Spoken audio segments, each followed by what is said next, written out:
Welcome back to the Road to the Cross. In this episode, we enter a courtroom not of justice, but of manipulation and deceit. Jesus is brought before the high priest in a trial that was never meant to seek truth. It was designed to secure a sentence.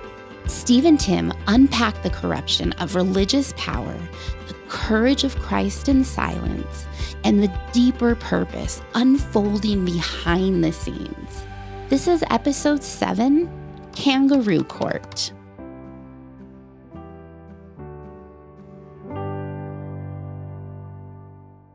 Welcome back to the Impact Nations podcast. So glad that you could join us again this week as we continue on this road to the cross.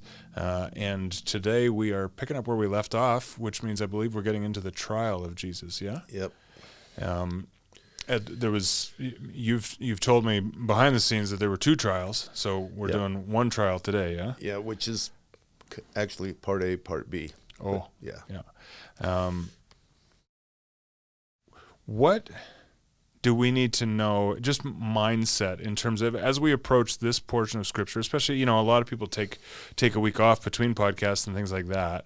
What's the frame of mind people need to be in as they approach these Scriptures today? Well, we've talked about there's this acceleration of activity, and it's almost like the scene's getting darker and darker. Last week, I thought we covered a part that's very powerful, and we looked at a bunch of issues, but the few that stick out in my mind a week later, kind of the ambiguity around the kiss that Judas gave Jesus. Mm-hmm. And certainly it was a betrayal, but the word that was used might be reflecting something that he thought he was trying to bring a good out of. Yeah, I remember being pretty offended by that's kind of a idea, surprise.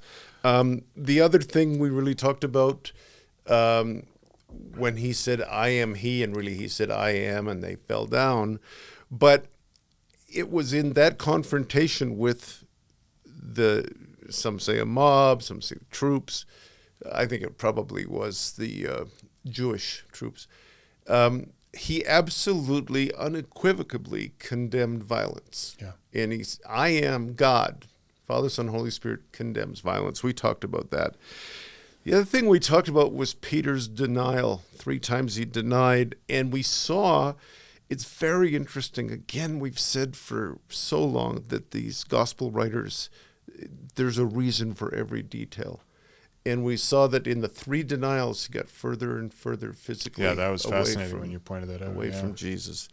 And then at the end, we talked about the difference between Peter's great remorse and Judas's just total despair that led him to suicide. So that's kind of the background. And so the thing that I want to remember, especially on these really narrative episodes, we're going to take some cul-de-sacs in a few weeks, but is that we don't lose hold of the what undergirds all this, which is the incarnation. Mm-hmm. Jesus the man and Jesus fully God going on all at once. Or we miss things. We lose the tension. We lose the amazement at what he's allowing to have happen. Saint Cyril of Alexandria, because there's 2, remember, there's Jerusalem and Alexandria. You don't want to get your Cyrils mixed up. No, they don't. And it used to really get on their nerves, said this of Christ. He is the Lord of earth and heaven, the creator and architect of all, the King of kings and Lord of lords. He is of surpassing greatness in glory and majesty, the foundation of everything, and that in which all things exist and remain. All things exist in him, fully God. This one is despised, right? It's not just Jesus the man. It's this incredible one is despised as one of us, patiently endures beatings, submits to the ridicule of the wicked. He offers himself to us in a perfect pattern of patience. He rather reveals the incomparable greatness of his godlike gentleness. I just never want to go very long without us coming back to that whole incarnational foundation for this road to the cross. So the background of darkness and night continues to reign. In Luke's account, we're going to look largely at Matthew and John today, but in Luke's account, he says, Jesus says, this is your hour and the power of darkness. So we just want to be aware of that. And in response to what you asked a little bit ago, he actually faces 3 trials. Annas, and we'll explain that in a moment, and then the Jewish trial with the Sanhedrin at Caiaphas' place, and then the Roman trial with Pilate, which we'll look at in the next episode. So let's begin with the interrogation by Annas. He's now been arrested, and on instruction, they take Jesus to the house of Annas. Do you mind reading that, please? Sure. This is out of John 18, verses 12 through 14. It says this. So the soldiers, their officer, and the Jewish police arrested Jesus and bound him. First they took him to Annas, who was the father-in-law of Caiaphas, the high priest that year. Caiaphas was the one who had advised the Jews that it was better to have one person die for the people. As I researched, I think shocked isn't too strong of a word. I was absolutely astounded at both the power of Annas and the level of corruption that flowed out from him to the whole high priesthood. I've often said in the past when I'm preaching, listen, don't see these Pharisees as bad guys. They got the black cowboy hats. Mm-hmm. It's way more nuanced. But as I got to really research, it was shocking. So let's talk a little bit about the Sanhedrin. Let's talk about how this Jewish ruling class came to be. They're descendants of the Maccabees, the Maccabee revolt, which we can read about it in the Septuagint, 3, first, second, and third Maccabees. It was 167 to 160 BC. It was a revolt against the Romans. And that's where they came from. Now, Annas' family dominated the high priesthood during the entire first century until the fall of Jerusalem. They controlled the temple. They controlled the Sanhedrin, which is like the council. Therefore, they controlled the nation and the religion, but only in partnership with Rome. They were walking this fine line all the time. Now, and Rome was content to be partnering with them because it keeps the peace. Let them keep the peace. Yeah. The lifestyle of the high priests was incredible. They always came not from the most learned scholars. They always came from the wealthy aristocratic class. They had multiple income sources. They owned farms, ships, trading enterprises. They were extremely rich. Doesn't sound unfamiliar, does it? They received generous pensions. I joke, but it really does sound like our political world. Yeah. You know, they on top of all this stuff, they get this great pension. They got expense accounts, even for things like jewelry and makeup, if you can imagine, perfume for their wives. Oh. That's a serious expense account. Yeah. And it was just widely known that they received large bribes and kickbacks. This probably isn't a fair question because it is 2,000 years ago, and I don't know how much research you've done, but I just wonder, was there a sense among the people of bitterness, of did people Yes. resent that? People knew what was going on. They knew what was going on, and they resented, Yeah. but were powerless against it. Yeah. Josephus, which is he was a first century Jewish historian, he tells us that they attained and maintained their position through bribery and corruption, through violence and intrigue, to hold on to their power and control. They would do anything to hold on to their power and to keep control of wealth and can keep control of the temple as a power center. Yeah, because they were profiting big time off of this. So, Massive. Yeah. Massive. Josephus reports that the high priest, this is where I started to get really astounded. He's reporting historically that the high priest would send his servants to, by force, take the tithe that was meant for the ordinary priests. And in fact, many of them were driven into poverty.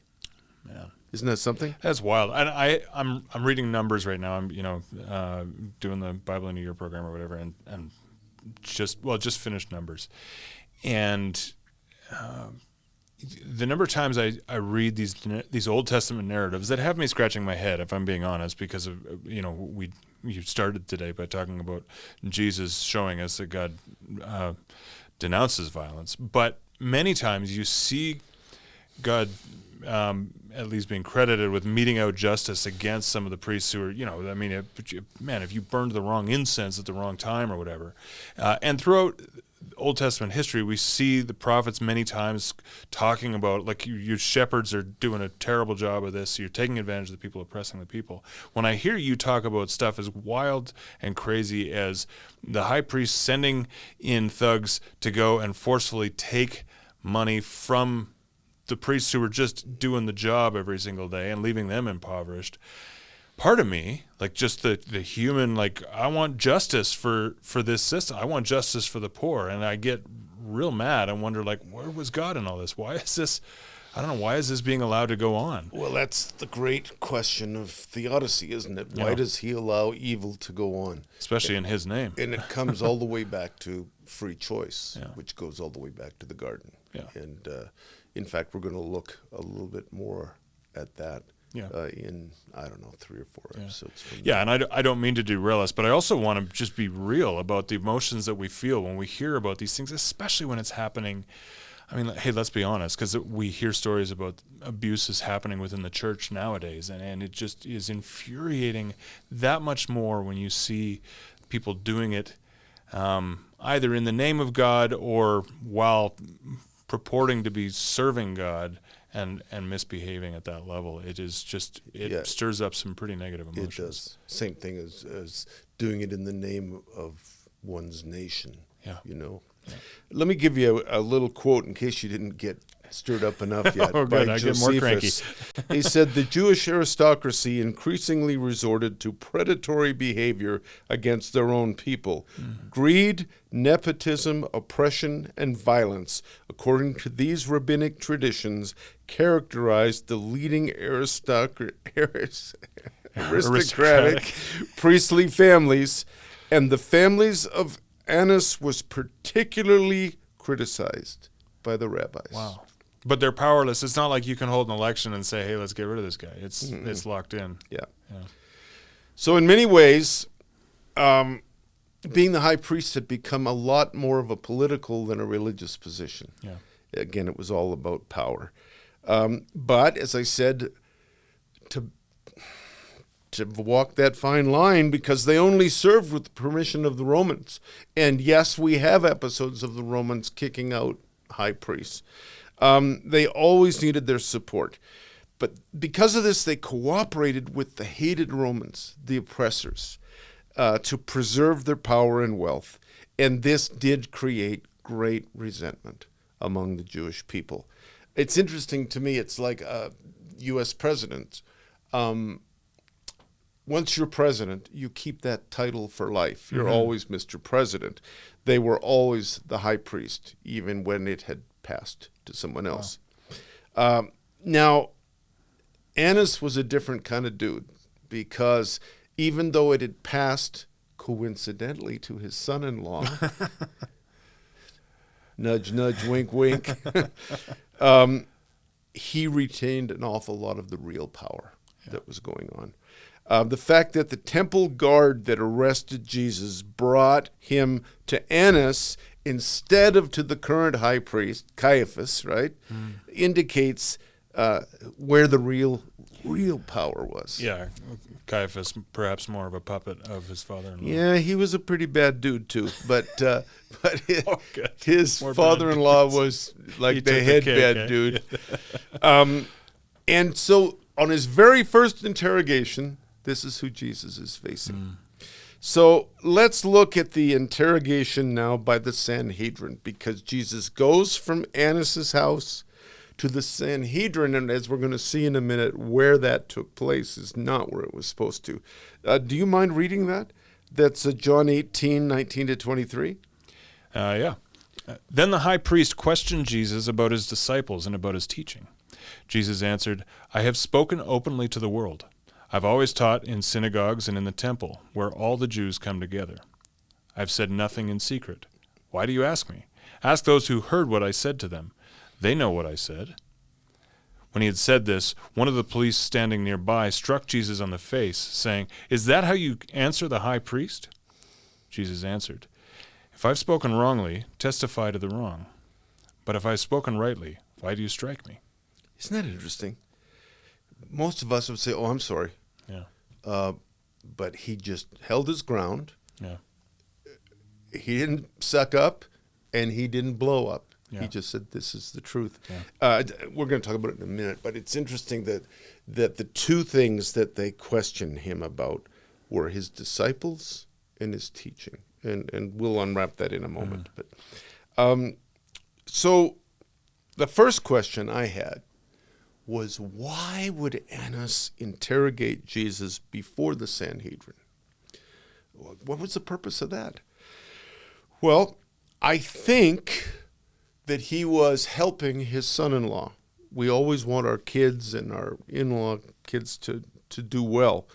I think Caiaphas, the son-in-law, would appreciate whatever information his father-in-law could give him to kind of prep him for this kangaroo court trial. And maybe Caiaphas was worried about what kind of defense Jesus would present. So he wanted to be prepared. No surprises. The surprise was that Jesus didn't defend himself. And the second thing that stands out to me is, what were Annas' concerns? The first one was a religious or theological concern. The Jewish leaders claimed that Jesus was a false prophet, so Annas questioned him about his teaching. He wants to get to the bottom of this. The second was a political, and by that I mean this. He questioned him about his disciples because he didn't see his disciples in any way but a worldly way. Oh yeah, these are his lieutenants. These are the ones that this whole movement's going to go. And it's really interesting to me because we've got a couple of episodes where the high priest Caiaphas has said before this, back in John chapter 11 and 12. He said, if we let Jesus go on like this, everyone will believe in him, and the Romans will come and destroy both our holy place and our nation. Self-protection. Absolutely. That's right what's behind, and we'll get into that a little bit in a couple of weeks. And then the other one I always found interesting, I did a lot of study last year on the triumphal entry. And as he's coming in and the people are shouting and cheering, the Pharisees then said to one another, you see, you can do nothing. Look, the whole world has gone after him. It's like they're frustrated with each other. Can't somebody think of something? Now, Jesus' response to Caiaphas and the Sanhedrin is significant in two ways. Within a generation of Jesus' death and resurrection, it starts, and it grows hard for 2 centuries, a group called the Gnostics. Mm-hmm. They claimed that there was secret inside information, secret teaching from Jesus that only they knew about it, and if you come with us, we'll open all that up. Sounds like a Dan Brown novel. And it also sounds like some kind of fringe aspects of the church now, right? You know, and so we've got the deeper things. Yeah. You actually did some pretty in-depth teaching on Gnosticism and stuff when I don't remember what season it was, but you did a study on First John and dug into that. So if that's something people are interested in, I would encourage you to dig deeper there. I'm not sure either. It might be season 6 or something. Yeah. So Jesus is saying, I didn't teach anything in secret. There is no secret teaching. Whenever we start to feel like maybe I'm not getting the real deep stuff, there's no secret teaching. Yeah. And then the other thing that comes out of his response is that his message was for everyone. Yeah. He invited everyone to believe the good news. You didn't have to qualify to get the good news. Because he refused to respond to Annas, he knew this entire process was a sham, and it stayed a sham all the way through. And so he knew that they were violating Jewish law, and he just wasn't going to be part of it. Throughout his arrest and the 3 subsequent trials, Annas, this one with Caiaphas and the Sanhedrin, and then Pilate, his response stayed restrained. My mouth's not working today. Restrained and mild. Most of us would, oh man, I've been saying it for 2 hours. He just stayed calm. But he does keep just stating very simple, straightforward truth. Like he doesn't shy away. Nope, doesn't back off, but doesn't get frustrated. Which I think it's really interesting, just to detour for a moment, because I think there is a brand of, I don't like using labels, but I'm going to use it just for lack of a better term to use in the moment, but progressive Christianity, which is very... love covers all. Love covers the multitude of sins, and let's not call people out on their sin, or let's not talk about sin. Let's not talk about the things, the behaviors, the attitudes, the mindsets that will lead to your destruction. We just got to keep everybody happy, and I don't see that in Jesus' behavior. Like when we look at Jesus, he loves perfectly. We know that he is love, but he never shies away from calling people. I mean, I even just think about the woman at the well, right? I mean, he's having this lovely interaction with her, and suddenly he's like, yeah, and how many husbands have you had? And the one you're with right now isn't even your husband. And he does it in love, but he still says it. And here, I think this is meekness in action, right? Like he still speaks the truth. He still calls them out, but he does it without frustration, without anger. He just speaks a simple truth and lets it sit there for the conviction to hit them as it will or won't in this case. Yeah, it's true. It's very true. And I think part of why he was staying steady, elsewhere we say he set his face as flint, was because in the garden, which we talked about a few weeks ago, he knew what the Father's will was. And so he knew, regardless of what his accusers were going to say or do, he knew what was going to happen, and he knew it was up to the Father, not up to them. He was also fulfilling, by staying calm, he was fulfilling Old Testament prophecy. Isaiah 53, the classic. He was oppressed and he was afflicted, yet he did not open his mouth. Like a lamb that is led to the slaughter, like a sheep that is before its shearers is silent, so he did not open his mouth. Well, let's look at this Jewish trial, the Sanhedrin, because it's accelerating. The enemy is going like this, but he's staying calm. Yeah. So, by the way, the Sanhedrin was established to replace the banished kingship of the Jews after the exile. They couldn't have a king, but they had a Sanhedrin to rule them. And it was composed of the aristocratic chief priest, why I'm having trouble with that today, and it was composed of the scribes. We hear about them. Those are the Bible teachers, and they're of a more kind of modest social rank, but they're also a lot more serious about Scripture. And then also composed of the elders. Now, the elders were mainly rich landowners. And so as we read in places, Jesus talking to the scribes and the elders, they're 2 very different groups. Jerusalem was packed with pilgrims for the Passover. It was, some say, I remember reading almost 40 years ago an estimate that it was 10 times its normal population, because Passover was the biggest event of the year, and if you possibly could get there, you got there from all over, right? Get to the temple in Jerusalem. And we remember that that from Acts 2, all these different nationalities. Well, what was the Passover about? And we're going to look a little later on at the what's called the Paschal Lamb, the Passover lamb. But Passover, they were celebrating this 10 times the size, maybe, their deliverance from oppressors. In this case, the Egyptians. Right in the midst of their oppressors. And so these pilgrims that flooded in Jerusalem were filled with nationalistic zeal. And their hope, as we've looked elsewhere, was for a Messiah who would be a deliverer. They couldn't picture him as anything but a conquering hero. Yeah. So that made the Jewish leaders that much more nervous, because remember, if there's revolt and they're in, the Romans are just going to come down on them. And of course, we know that from AD 70. So they had a fear. They were only thinking in a very natural way. They had a fear that a revolt was about to be sparked by Jesus. And yet the irony is Jesus went out of his way to say that his kingdom was not of this world, right? A heavenly kingdom.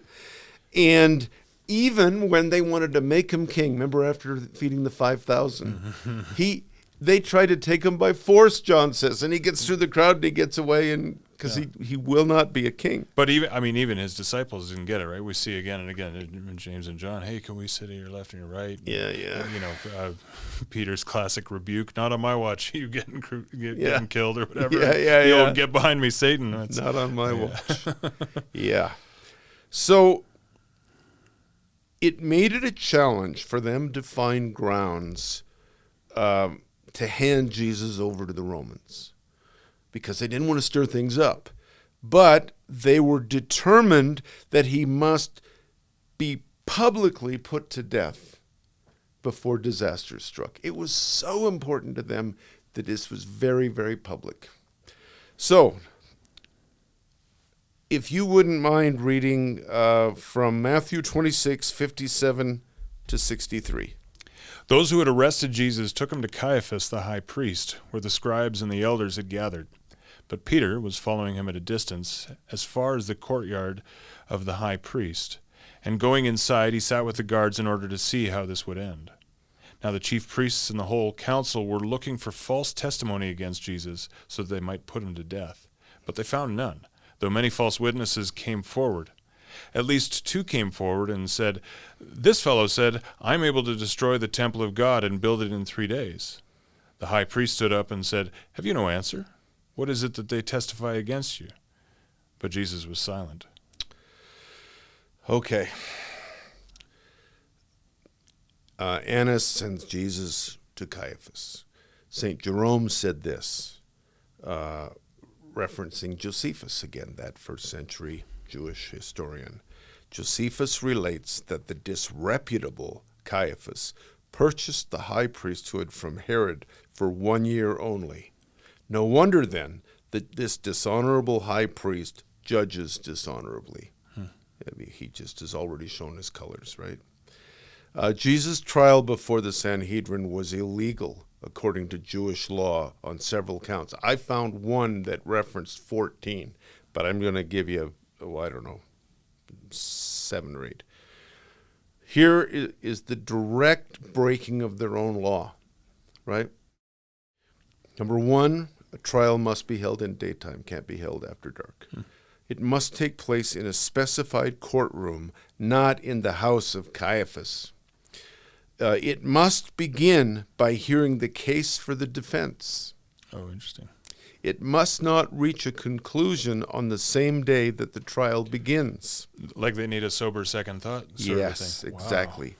It must not be held, and this is strong, it must not be held on the eve of a festival or a Sabbath. Which, just by the way, Yeah. the number of times throughout Jesus' ministry, he's accused of breaking these, The irony rules. is dripping. Yeah. The accused could not be questioned by a private individual, but yet Christ was taken to Annas and questioned in private. The Sanhedrin could not bring charges. This is really important. They were to be like judges. A judge doesn't bring charges. The state does, the witnesses have to do that, right? But the Sanhedrin brought the charges. And then they had to look for false witnesses, right? And at last, they find 2 who would agree on a lie. There had to be 2 or 3 agreeing witnesses. They had to cast the first stones at the criminal, which is interesting, isn't it? And if the witnesses were found to be untruthful, they were to receive the same punishment themselves. Okay, so that's the environment that's going on. No wonder I said it's happening in such darkness, and I'm going to finish talking about that. Through Jesus' silence and gentleness, he placed himself above the proceedings. He showed that he was in control of his own destiny. There was no point in him defending himself against people who had no interest in the truth. Yeah. And doesn't that frustrate us now sometimes as we deal with various issues going on? So he says, if I tell you the truth, you won't believe me anyway. So he just stays quiet. Actually, he would have said it calmer than I just said. The false witnesses. An accusation's got to be confirmed by 2 witnesses. They couldn't find any. Finally, we found 2 who said, this fellow said, I'm able to destroy the temple of God and to build it in 3 days. Why was this accusation so significant that they tore their robes, which they're not supposed to do, by the way, and they said, enough, we've heard enough. The Sanhedrin feared that Jesus as Messiah was stirring up a revolt against Rome, specifically tied to an Old Testament prophecy, Zechariah 6:12, thus says the Lord of hosts, here is a man whose name is Branch, or Messiah, by the way, for he shall branch out in his place, and he shall build the temple of the Lord. This accusation pointed that he's going to tear it down below, pointed directly to his messiahship. However, you can't find that anywhere in the Gospels. Jesus said, he never said he would destroy the temple. He never did. John 2:19, Jesus answered them, if you destroy this temple, I'll raise it up in 3 days. Matthew 12:6, I tell you that something greater than the temple is here. The core issue for the religious leaders is that Jesus is a threat to their religious power structures and their dominant position under Roman rule. As history teaches us, from that time to this, people will do anything to hold on to power. Yeah. And that's what this is about. And it's interesting because, look, he said, destroy this temple and I will raise it in 3 days. He was prophesying against the future destruction of the temple by the Romans, brought about by the revolt of the Jews. He never said he'd do himself. It was the actions of the religious leaders, so intent on preserving their own power and wealth, that would ultimately lead to the destruction of the temple. If that isn't irony, I don't know what is.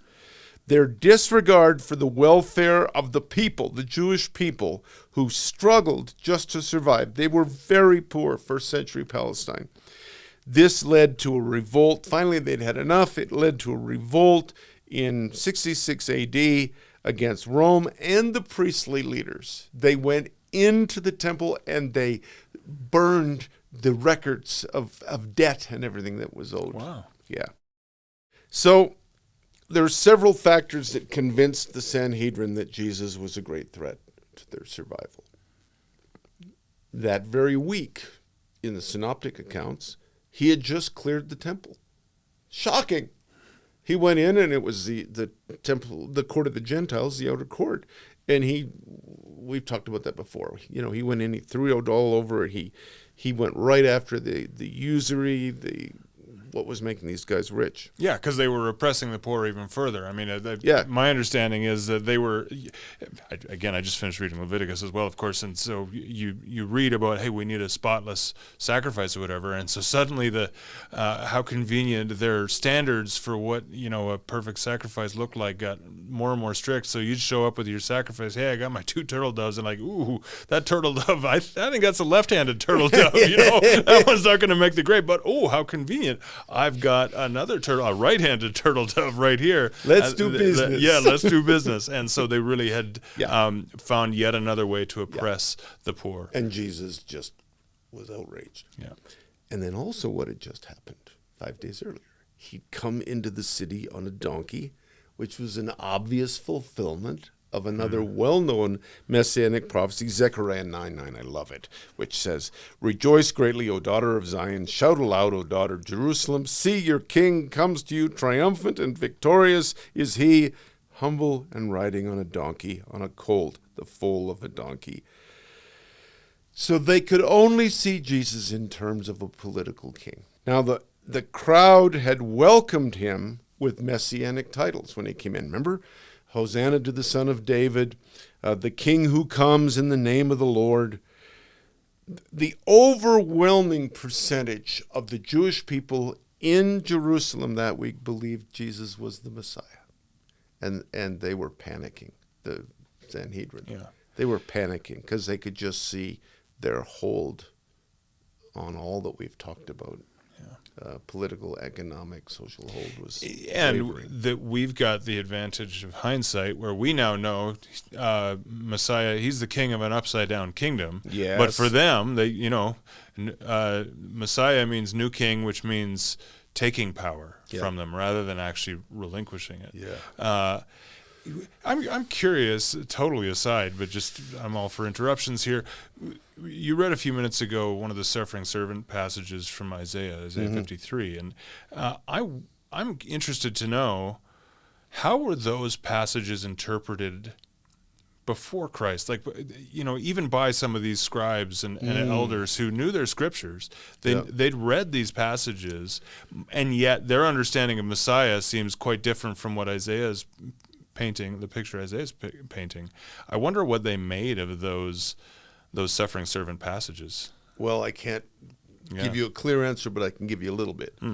There certainly were some who believed the suffering servant wasn't Messiah. It was Israel.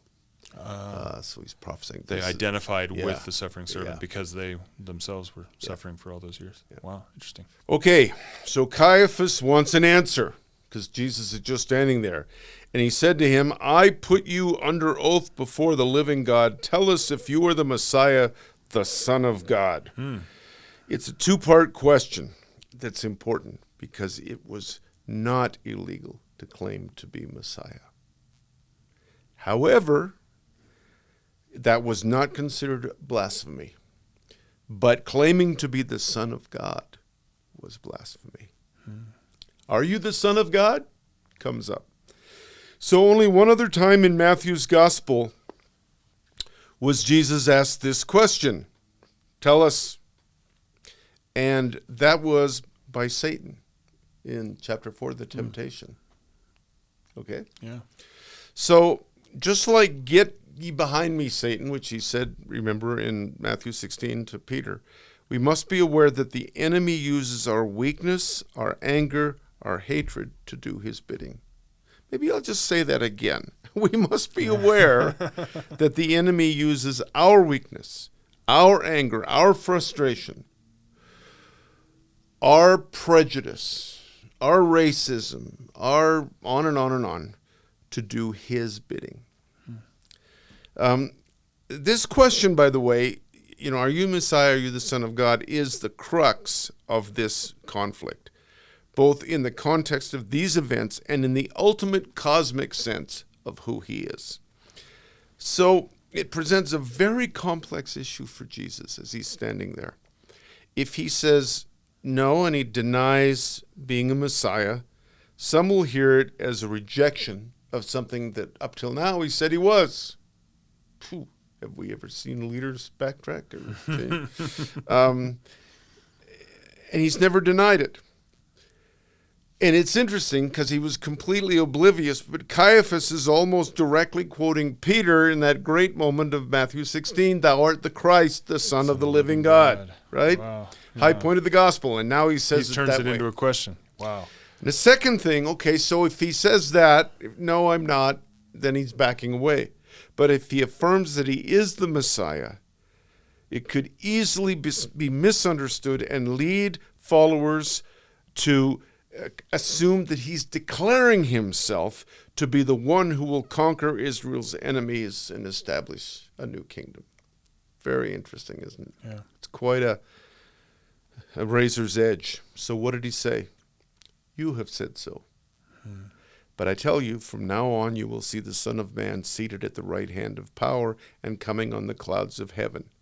So here we see the paradox. Jesus seeming powerlessness, and at the same time, in the midst of his powerlessness, he claims all-powerfulness.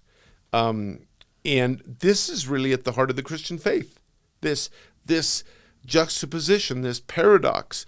Paul said it this way in 2 Corinthians 12:9, my grace is, where the Lord, he's complaining, and the Lord says to him, Paul, my grace is sufficient for you, for power is made perfect in what? Weakness.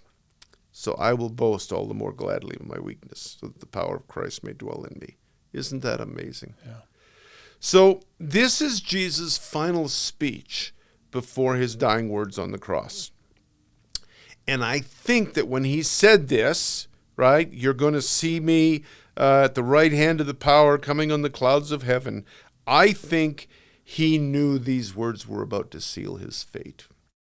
And his final declaration to the Sanhedrin of who he really is calls us to lift our spiritual eyes from the natural and temporal to the heavenly and eternal. By the way, he's quoting a wonderful passage that I've underlined so many times. Daniel 7:13-14. There is before me one like a son of man, coming with the clouds of heaven. He approached the Ancient of Days and was led into his presence. He was given authority, glory, and sovereign power. All nations and people of every language worshipped him. His dominion is an everlasting dominion. It will not pass away. His kingdom is one that will never be destroyed. The Sanhedrin knew their scripture. Maybe not the elders as well. They were there because they were power guys. But they knew the implication of what he was saying. That's why I think Jesus knew he was sealing his fate. So he identifies himself as the one that Daniel saw co-ruling with God.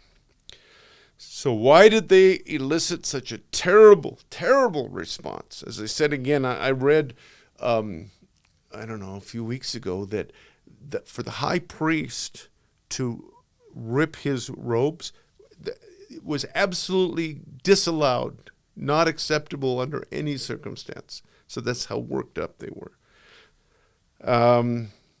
Verse 65 and 66, why don't you read that in answer to why did they elicit such a response? Then the high priest tore his clothes and said, he has blasphemed. Why do we still need witnesses? You have now heard his blasphemy. What is your verdict? They answered, he deserves death. It's interesting. First, the high priest says, here's what I think. And then he says, oh, and what do you guys think? Yeah. Interesting. I should have concurred. So St. Cyril said this, when they say we no longer need any testimony, O vile and senseless people, you wanted to learn if he were the Christ. He taught you that by nature and in truth he is the Son of God, the Father. As you confessed, you now have no need of testimony. You're right, you have no need of testimony because you've heard him speak. You might now have learned best that he is the Christ. Sanhedrin had every opportunity to see, hear, witness the true testimony of who Jesus is, coming through his words and his actions for 3.5 years, right? They have never looked for true testimony about Jesus. They were always looking for false testimony. Jewish law prohibited the high priest, I put that in my notes, I even forgot that, from tearing his clothes. Blasphemy, again, I want to be clear, saying you're Messiah was not a crime, but saying you're the Son of God is blasphemy, and it required the death penalty. Now, in his rage, Caiaphas pronounced Jesus guilty before he asked the others. And so then they say, you're right, he deserves death, boss. Jesus' teaching and his reputation as a healing prophet has got to be discredited right now by these guys. In order to do this, he must be crucified. There must be a public execution. Everyone must see him on the cross. Everyone must know that rather than being the Son of God, he is cursed by God. I'm going to talk a little bit about that in a couple of weeks. The irony of this Jewish trial is that Jesus is condemned to death precisely for who he truly is, the Messiah and the Son of God. So to wrap this up, I want to make a bit of a tangential connection. During the reign of King Hezekiah, he ordered the bronze serpent, remember from Numbers 21, be destroyed, which is pretty interesting, isn't it? Because that was the thing that was made by the directive of the Lord, and you look at that and you're healed and the serpents can't bite you and all that. Yeah, and then Jesus even referenced it. Yeah, he does that. During his ministry. Definitely going to talk about that in a few weeks. If it pardon me, it had been the thing that God told Israel to look at. So why on earth did Hezekiah have it destroyed? The tradition of its role had become an idol. The Jews were in one sense worshiping the bronze serpent. So Hezekiah destroyed the idol. Now, in the power-corrupted reality of Jewish Palestine, tradition had once again become an idol, a PowerPoint. Yeah. Idolatry always opens the door to demonic activity, to the dark powers that be. So in today's episode, we see the incredible force of these dark powers. They opened up the door through idolatry, and they'd come flooding in. I just want to say this. In light of what's going on in the Middle East, in Russia, we as a church must not lose sight that our battle is not against flesh and blood, Ephesians 6, but against these dark powers. Yeah. And I think that's enough to say today. Amen. Unless you want some discussion, I don't mind. Well, let me ask one question. I didn't want to interrupt you earlier, but when Jesus was talking about, you destroy this temple, I'll raise it in 3 days, sort of a thing. It seems to me that there's some parallelism going on there, because he's the mention of raising in 3 days. One can't help but notice that language and think, well, he was raised after 3 days, right? I think, is he also not saying destroy this temple? Like, this is the intersection of heaven and earth. This Jesus is the new temple. Destroy this temple and it'll be raised in 3 days. Like it's coming back. You can't destroy about his resurrection. Sure, yeah. Absolutely. And lifted up and raised up are both really interesting terms in the Scripture. And again, we're going to look at that, because I think in a few weeks I'm going to do an episode on if I be lifted up. I will draw them in unto me. So he clearly was referring to his resurrection. But they could only see things in a very natural, almost carnal way. Their eyes were blinded to see things spiritually. And that's so often a side effect or natural outcome of us understanding kingdom to be grabbing power in the here and now, grabbing control, having influence, things like that. And so we tend to, as you just said a few minutes ago, we forget that our battle is not against flesh and blood, but there are spiritual forces at work.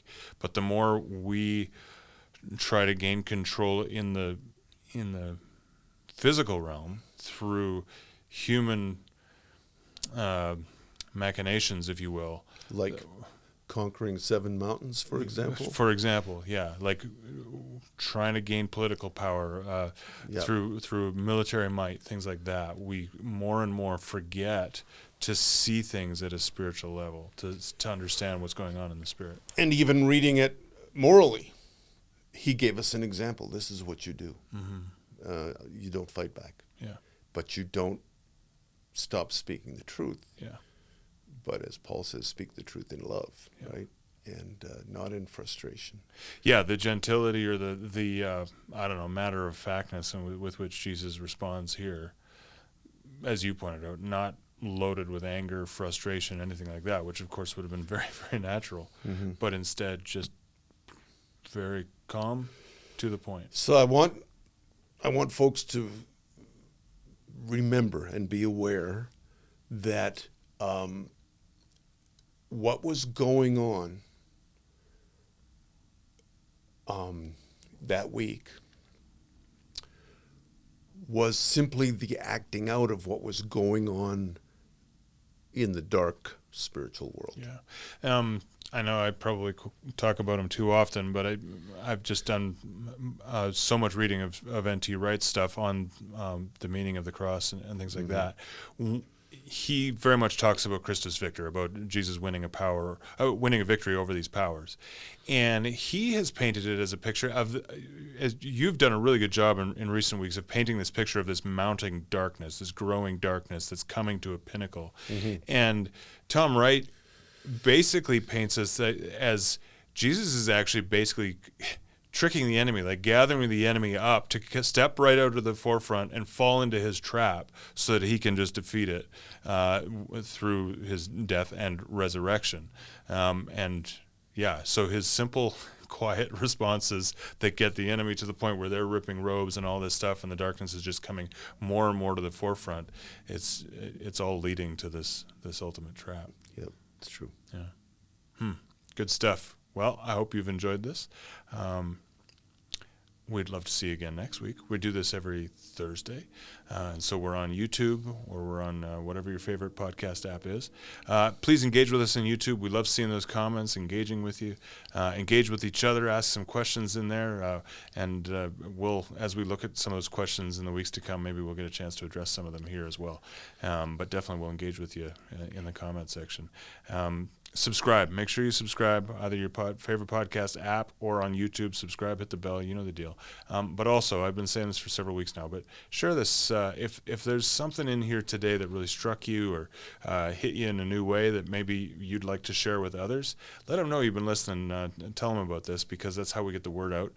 We know that this study has been blessing people a whole lot, but also it's how we get the word out about Impact Nations. And so I'll just take a moment just to remind you, maybe if you're new to the podcast, Impact Nations podcast teaching this stuff is absolutely part of what we do, but big part of what we do is we go out and we put this stuff into action, and we love to see God's kingdom come, his will be done on earth as it is in heaven. And so again and again and again in the developing nations, we see God's kingdom come. We see his heart for the poor being brought to bear as we rescue people from very dangerous situations. We meet them in their immediate needs, but then help them to reach a point where they can flourish. They can discover that they were indeed made in his image.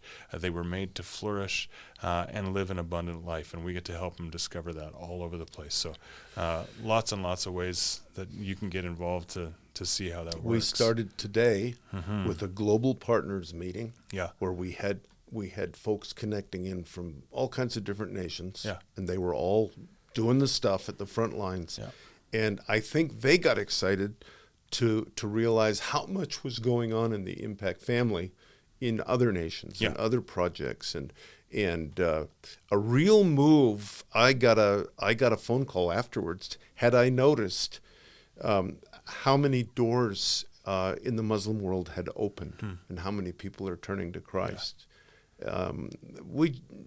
Today was a great day. Yeah, and it's happening all over the world. Today, we in that global partner gathering, we had, I think there were 33 cameras going in our Zoom meeting, and we had somebody who's ministering in Gaza. We had Malawi. We had Uganda. We had India. We had Nepal.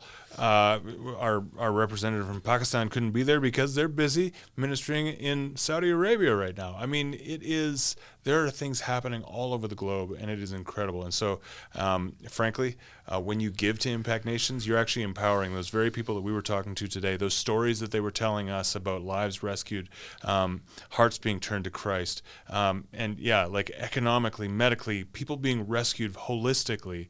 That happens because people give so generously to Impact Nations. So if you are one of those who's giving to Impact Nations, we thank you so much. I want you to know our partners thank you. They shared that just this morning, just how much they appreciate the many ways that they have opportunity to go and be shining light into the darkness. We couldn't do it without you. If perhaps you haven't yet given to Impact Nations and you'd like to give it a try, give it a try. Watch and see what happens. You will be blessed to see as you begin to hear stories of what God is doing through your giving as we empower those people who are right on the front lines doing this ministry. So thanks for being a part of the Impact Nations family. Thanks for hanging around with us each Thursday. We look forward to being with you again next week. God bless. Bye-bye.